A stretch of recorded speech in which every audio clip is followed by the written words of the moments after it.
Anschluss, czyli przyłączenie Austrii do Rzeszy Niemieckiej, jest uważane za jedno z najważniejszych wydarzeń lat 30. Był to nie tylko dotkliwy cios wymierzony w powersalski porządek, ale również osobisty sukces Hitlera, który wzmocnił swoją pozycję zarówno w Europie, jak i w samej Rzeszy. Jak wyglądały kulisy tego wydarzenia? Zapraszamy Państwa na kolejny odcinek, który specjalnie dla Was zrealizowaliśmy w Wiedniu.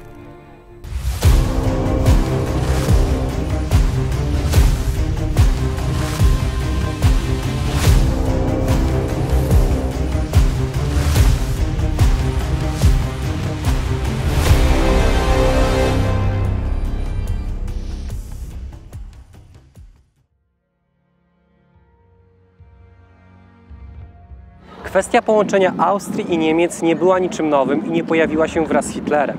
Po zakończeniu I wojny światowej Austria została zepchnięta do roli państwa drugorzędnego, z czym wiązały się liczne problemy.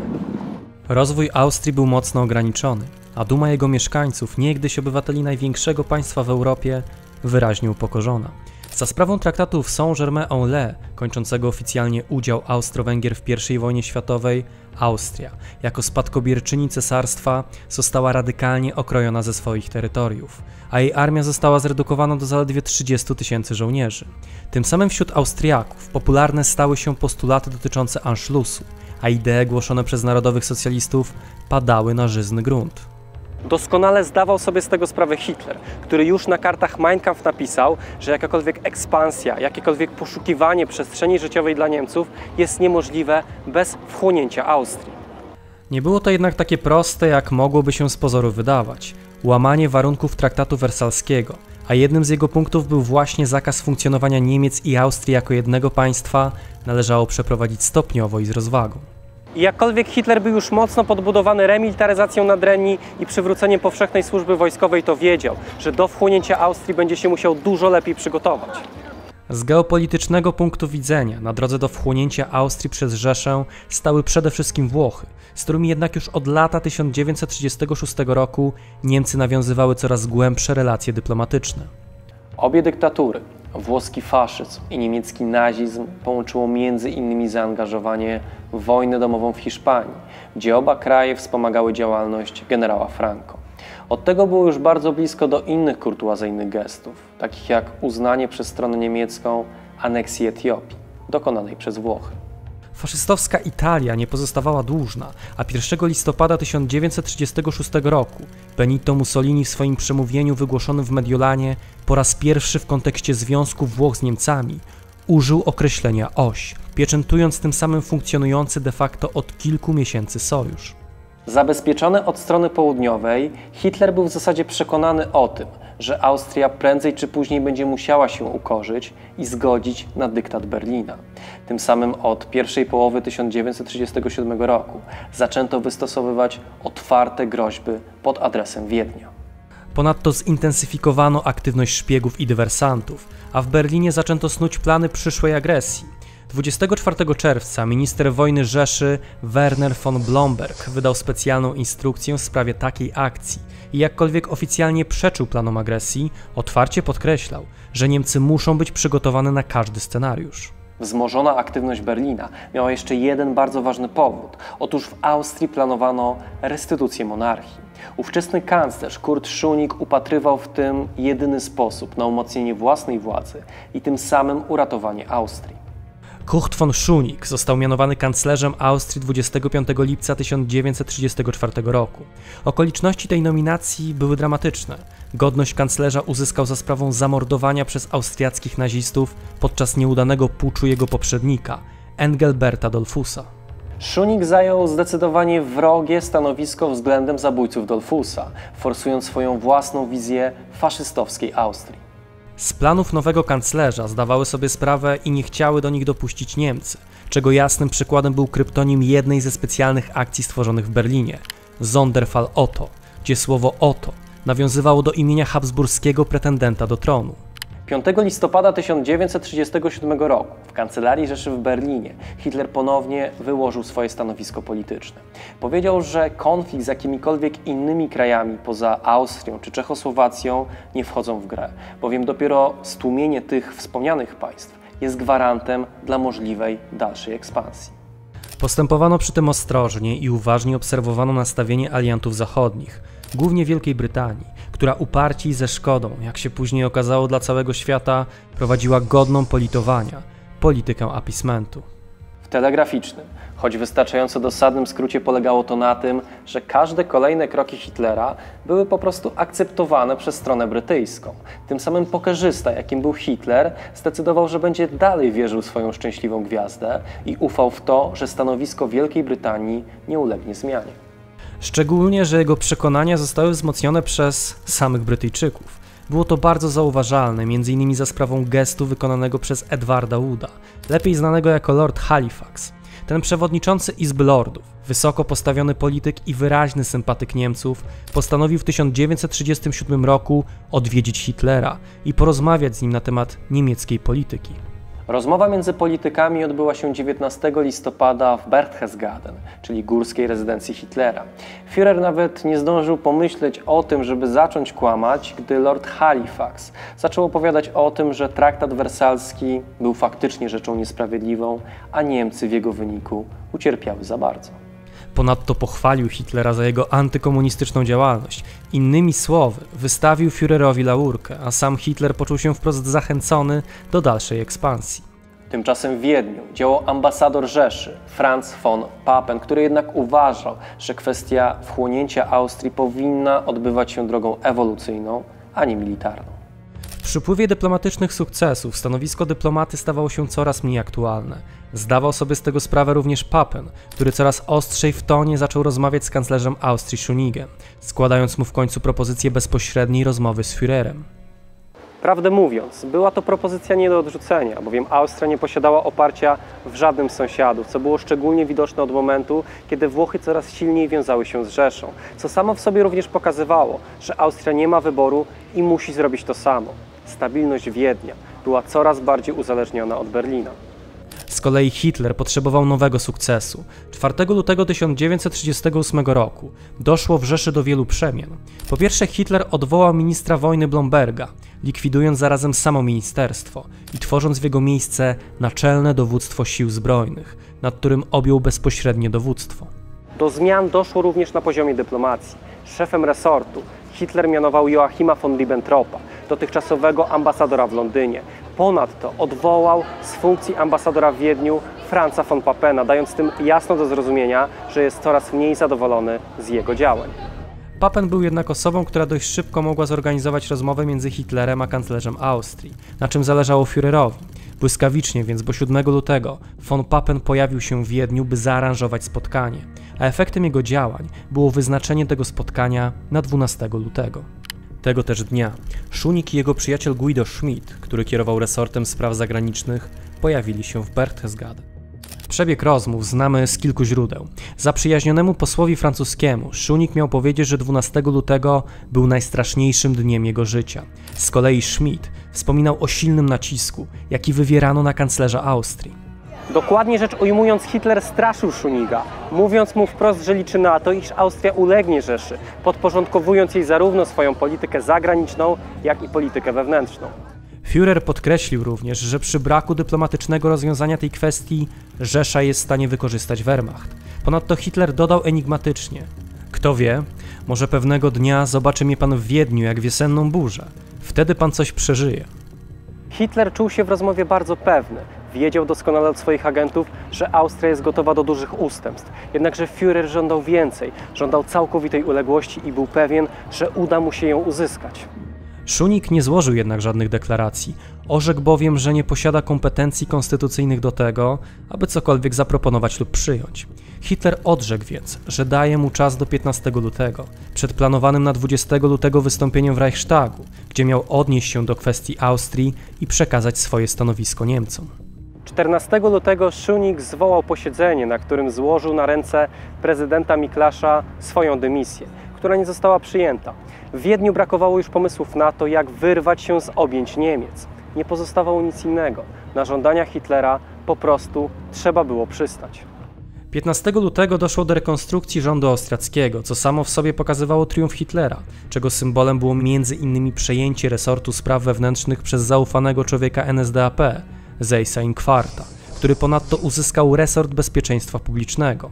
Warto jednak odnotować, że pojawiło się w rządzie kilka osób, z którymi Berlin na pewno nie wiązał żadnych planów. Co więcej, ogłoszono amnestię, na mocy której zwolniono z więzień wielu narodowych socjalistów. Nazizm coraz bardziej wypełniał życie polityczne Austrii, a narodowi socjaliści zaczynali w tym kraju odgrywać coraz bardziej dominującą rolę. Na nic zdały się protesty niektórych dyplomatów. Co więcej, na każdy protest ze strony zachodnich placówek sam Ribbentrop, świeżo upieczony minister, odpowiadał z wyniosłością, że państwa zachodnie nie mają prawa mieszać się w sprawy niemieckie, a Rzesza, jeśli będzie musiała, odpowie w ich obronie siłą. Musimy jeszcze raz wczuć się w sytuację geopolityczną panującą w ówczesnej Europie, która najlepiej wyjaśni nam to, dlaczego z taką łatwością Hitler dokonywał kolejnych kroków butnych, kroków cynicznych, ale przecież kroków, które pozbawiały suwerenności inne państwa. Polityka appeasementu w najwyższych kręgach decyzyjnych Anglii jest nam znana. Jeśli chodzi o Francję, to jakkolwiek zdawała ona sobie sprawę z rangi zachodzących właśnie wydarzeń, była bardziej zaangażowana w konflikt, który miał miejsce w Hiszpanii. Włochy, jak wiemy, przychylnie, choć uważnie i nie bez refleksji, patrzyły na działania swojego sojusznika. Z kolei wschodnia część Europy, czyli Polska i Czechosłowacja, była bezsilna w obliczu braku zdecydowanych kroków ze strony gwarantów własnej niepodległości, czyli aliantów zachodnich. Czechosłowacja w zasadzie nie posiadała żadnych mocnych kart, którymi mogłaby się przeciwstawić agresji Niemiec. Z kolei Węgry, śladem Włoch, postanowiły się po prostu nie wtrącać i wszystko zaakceptować. Z kolei minister Józef Beck uważał, że skupienie uwagi Niemiec na południu odwróci ewentualną agresję w kierunku Polski. Jak absurdalnie naiwne były to przekonania, pokazał 1 września 1939 roku. 20 lutego, zgodnie z zapowiedzią, Hitler wygłosił swoje doroczne przemówienie w Reichstagu, w którym to przemówieniu poruszył kwestię Austrii, Czechosłowacji, co już pokazywało, że jego apetyty rosną. Tego dnia dokładnie powiedział, że jest rzeczą na dłuższą metę nie do zniesienia dla światowego mocarstwa mającego poczucie swej siły, jeśli obok widzi swoich rodaków, znoszących stale najcięższe cierpienia z powodu ich sympatii i powiązania z ogółem narodu, jego losem i światopoglądem. 4 dni później przemówił Szunik, wskazując Austriakom, że porozumienie z Niemcami uważa za rzecz dobrą, aczkolwiek dodał, że to jest granica, poza którą nie pójdziemy, dodając, że Austria musi pozostać niepodległym krajem. Dodał jednak, że niezbędne jego zdaniem jest uroczyste wyznanie i ujawnienie zbiorowej woli. Szunik dokładnie nie powiedział, o co mu chodzi, ale biorąc pod uwagę późniejsze dni i rozwój wydarzeń, na pewno chodziło mu o plebiscyt. Plebiscyt, który przypieczętował los Austrii. Z całą pewnością kanclerz podejrzewał, że to demokratyczne narzędzie, jakim jest referendum czy plebiscyt, odnieść może jedynie sukces, jeśli chodzi o niepodległość Austrii. Pojawia się pytanie, jak bardzo kanclerz był nieświadomy poparcia dla NSDAP w swoim kraju. Tak czy inaczej, przeceniając możliwości swojego obozu i wpływu na własnych obywateli, 4 marca na zebraniu u prezydenta Wiednia Schmitza zawiadomił współpracowników o swoim zamiarze. Wstępne przygotowania do zorganizowania referendum nakazano uczynić do 8 marca. Szunik niestety nie zasięgnął opinii u zagranicznych dyplomatów, którzy z całą pewnością odradziliby mu podobny pomysł. Sam Mussolini był zdania, co wiemy dzięki rozmowie, jaką atasze wojskowy Austrii przeprowadził z włoskim duce, że pozytywnego rezultatu Hitler nie uzna, a inny wynik będzie bezwartościowy i tym samym odradza zwołanie referendum. Było już jednak za późno. Od kilku dni czyniono doń przygotowania. 9 marca o godzinie 19 kanclerz wygłosił przemówienie, w którym poinformował o planowanym referendum. Teraz już nie było odwrotu i plebiscyt należało przeprowadzić. Jego termin wyznaczono na 13 marca. Plebiscytowi wtórowało hasło: za wolną i niemiecką, niepodległą i społeczną, chrześcijańską i zjednoczoną Austrię, za pokojem i pracą i równością wszystkich, którzy wierzą w nasz naród i ojczyznę. NSDAP nie przyjęło decyzji kanclerza z sympatią, wręcz przeciwnie. Jego członkowie ostro zaprotestowali przeciwko temu krokowi, sądząc, że poparcie dla Hitlera nie jest w Austrii wystarczająco silne. Krótki czas pozostały do przeprowadzenia plebiscytu powodował, że niemożliwym było rozwinięcie skutecznej propagandy. Tym samym w prasie można było spotkać wiele artykułów zwolenników Hitlera mówiących o tym, że plebiscyt jest po prostu nielegalny.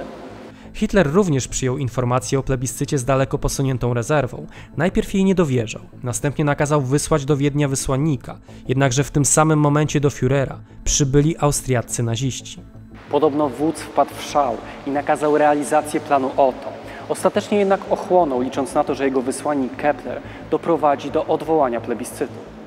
Działo się to 10 marca. Za 2 dni miał nastąpić plebiscyt. Hitler dał austriackim nazistom wolną rękę w działalności propagandowej, którą ci prowadzili niezwykle gorliwie, obnażając przy tym spore braki partii Schöniga, której zwolennicy nie byli w stanie konkurować z działaniami NSDAP. W Austrii zaczynało być naprawdę bardzo gorąco i liczyła się każda minuta. Tę napiętą sytuację dość dobrze określił włoski dyplomata Galeazzo Ciano. Źle dzieje się w Austrii. Hitlerowcy, jak można było przewidzieć, powstają przeciw plebiscytowi. Krew może się polać w każdej chwili. To uzasadniałoby atak niemiecki. Błąd Schöniga był fatalny. Od pierwszej chwili było to dla nas jasne, ale bomba plebiscytowa musi wybuchnąć mu w ręce. Protesty urządzone przez NSDAP przybrały formę kuli śnieżnej. Było ich więcej i więcej. To samo w sobie pokazywało długo skrywaną niechęć Austriaków względem ich władzy. 11 marca 1938 roku do Seyss-Inquarta dotarł list od Hitlera nakazujący mu przesunięcie terminu głosowania pod groźbą wojny. Żądania te przekazano niezwłocznie Schönigowi, do którego dotarły również informacje o rewoltach w niektórych austriackich miastach, gdzie zorganizowano władze przeciwne jego polityce. Sytuacja w Austrii po prostu wrzała, a Hitler podpisał rozkaz o rozpoczęciu planu Otto, wyznaczając wkroczenie wojsk niemieckich do Austrii na 12 marca o godzinie 12. Potwierdziły to ruchy wojsk niemieckich od strony Bawarii. W ewentualnej konfrontacji Austria nie miała szans. Dysponowała kilkoma tysiącami ludzi pod bronią. W ciągu 48 godzin mogła zmobilizować dalsze 25 000, po 5 dniach kolejne 50 000, ale trwałoby to za długo. Poza tym nic nie wskazywało na to, aby wojska te były w pełni lojalne. Przeciwko takim wojskom Hitler mógł wystawić od 150 do 200 000 żołnierzy dysponujących nowoczesną bronią, szczególnie pancerną. Przy takim bilansie sił i brakiem jakiejkolwiek pomocy z zewnątrz nie było wręcz mowy o skutecznej obronie. W obliczu takiego obrotu spraw Schönig 11 marca poprosił przedstawicieli obcych mocarstw o wstawiennictwo, a przede wszystkim zaprotestowanie w Berlinie. Rzym i Londyn nie zamierzały interweniować. Inaczej wyglądała sytuacja Paryża, lecz 10 marca we Francji miał miejsce poważny kryzys rządowy, który odwrócił jej uwagę od Wiednia. Tym niemniej wieczorem 11 marca faktycznie doszło do złożenia protestu dyplomatycznego w Berlinie, co uczynili przedstawiciele rządu francuskiego i brytyjskiego.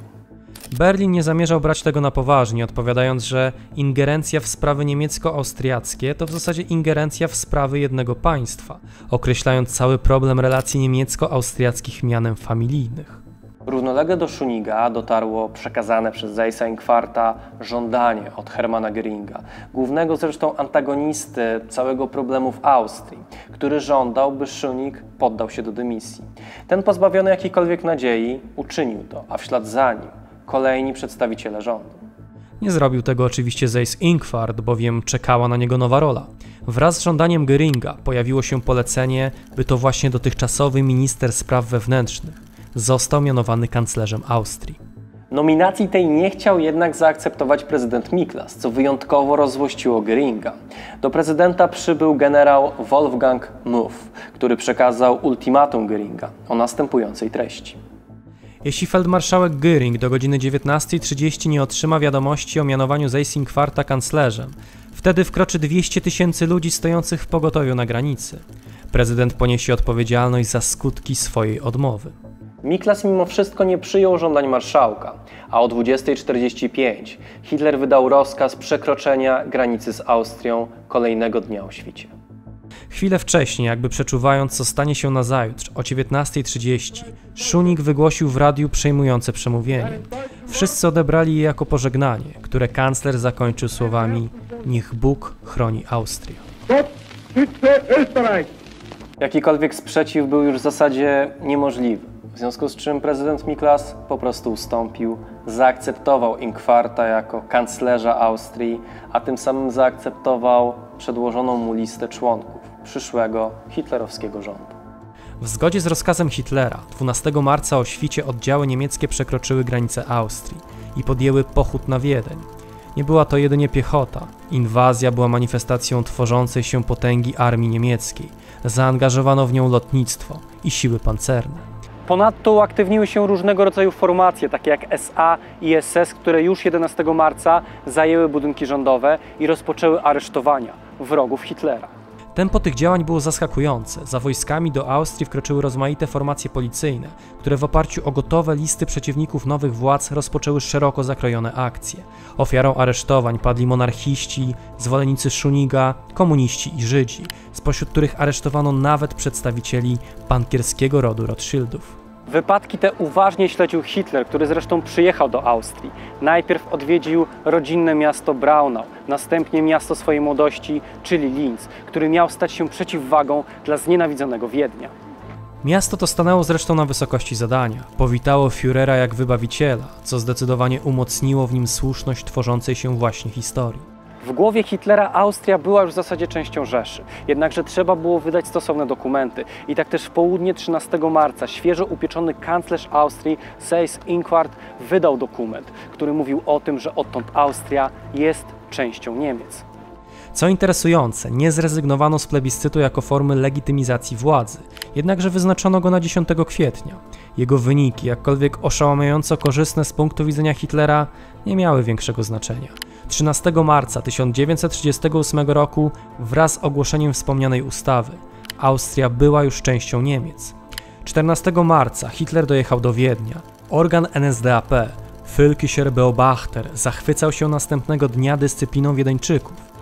Tylne rzędy pchały się do przodu, żeby zobaczyć odjazd Führera z bliższej odległości. Jednak wiwatujący tłum bez ingerencji służb porządkowych stanął z uniesionym ramieniem w pełnej szacunku odległości, która pozwalała Führerowi spokojnie wsiąść do samochodu.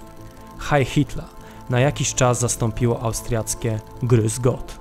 Stojący dokładnie na tym balkonie Hitler ogłosił powstanie Wielkich Niemiec i tym samym zaczął usuwać jakiekolwiek pozostałe przejawy niepodległości Austrii.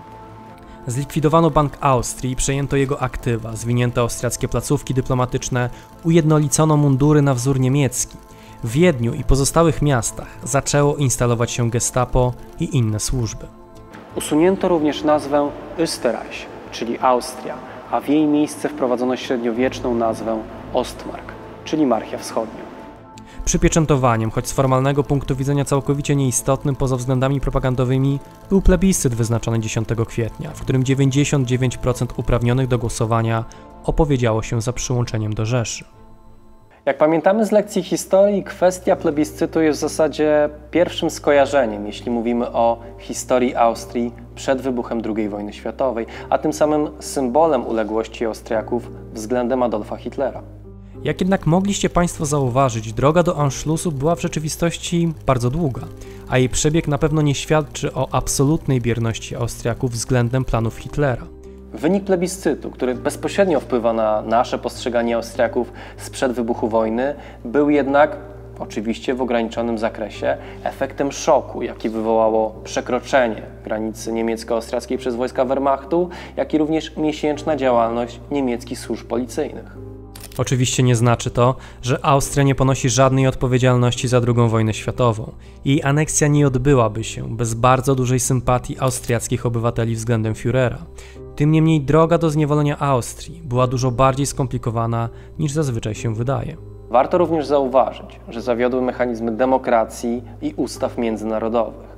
Ponadto wątpliwa w ocenie pozostaje postawa ówczesnych mocarstw, przede wszystkim Wielkiej Brytanii, której bierność pozwoliła Hitlerowi na to, aby się umocnić.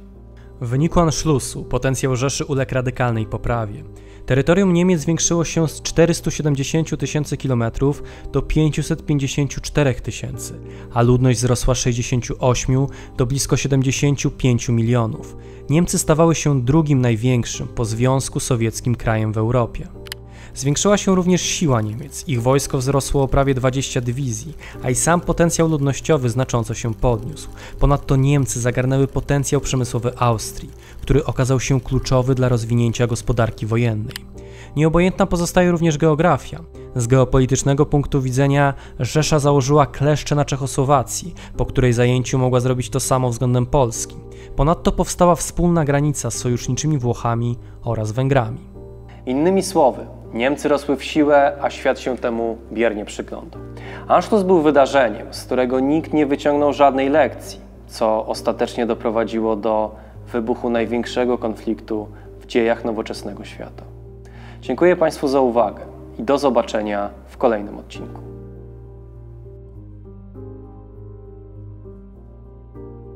W dzisiejszym odcinku pragniemy serdecznie pozdrowić panie Annę Unruk-Cichoń, Justynę Stopińską i Marzenę Ciuruś oraz panów Adriana Martynowicza, Huberta Kędziorka, Adriana Flora, Piotra Bulicę, Damiana Dziedzica, Huberta Walasa i kanał Good Times Bad Times, użytkownika Dźwiedziu, Rudolfa Miczkę, Pawła Łabno i Grzegorza Sobczaka.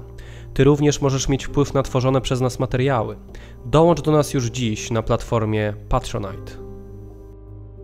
Zachęcamy do obserwowania naszych pozostałych mediów społecznościowych, na których znajdziecie wiele dodatkowych treści, ciekawostek, zapowiedzi odcinków i materiałów zza kulis.